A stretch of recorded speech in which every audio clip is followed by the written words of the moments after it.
LPU ప్లేస్మెంట్ల రికార్డులు సృష్టిస్తోంది. Final year student 2.5 కోట్ల ప్యాకేజ్ పొందుతున్నారు. 1700 మందికి పైగా ఎల్పియు స్టూడెంట్స్ 10 లక్షల నుంచి 2.5 కోట్ల ప్యాకేజెస్ పొందారు. విద్యా విప్లవం ప్రారంభమైంది లవ్లీ ప్రొఫెషనల్ యూనివర్సిటీలో. ఏపీలో గంజాయి డ్రగ్స్ యథేచ్ఛగా రవాణా అవుతున్నాయి. పట్టుబడేది గోరంతైతే కనిపించకుండా రవాణా అయ్యేది కొండంతగా ఉంటుంది. తాజాగా ఈగల్ టీం తనిఖీలో పెద్ద ఎత్తున డ్రగ్ చాక్లెట్స్ గంజాయి పట్టుబడ్డాయి. ఆ వివరాలేంటో ఇప్పుడు చూద్దాం. ఆంధ్రప్రదేశ్లో ఎక్కడ చూసినా గంజాయి డ్రగ్స్ దందా విచ్చలవిడిగా సాగుతోంది. ఇటీవలి కాలంలో చాక్లెట్ల రూపంలో డ్రగ్స్ అమ్మకాలు జోరుగా సాగుతున్నాయి.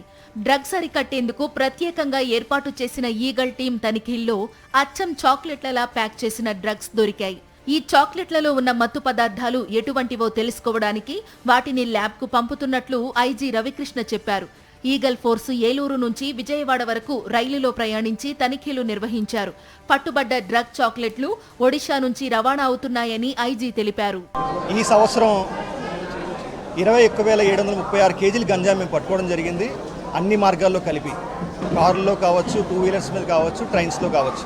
6 నెలల కాలంలో దాదాపు 22,000 కిలోల డ్రగ్స్ గంజాయి పట్టుకున్నట్లు ఐజీ రవికృష్ణ చెప్పారు.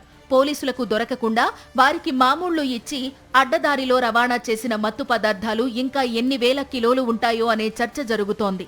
రాష్ట్రంలో ప్రతిరోజు ఏదో ఒక మూల గంజాయిని పట్టుకుంటున్నట్లు వార్తలు వస్తున్నాయి. అదే సమయంలో అవి చేరాల్సిన వారికి చేరిపోతూనే ఉన్నాయి.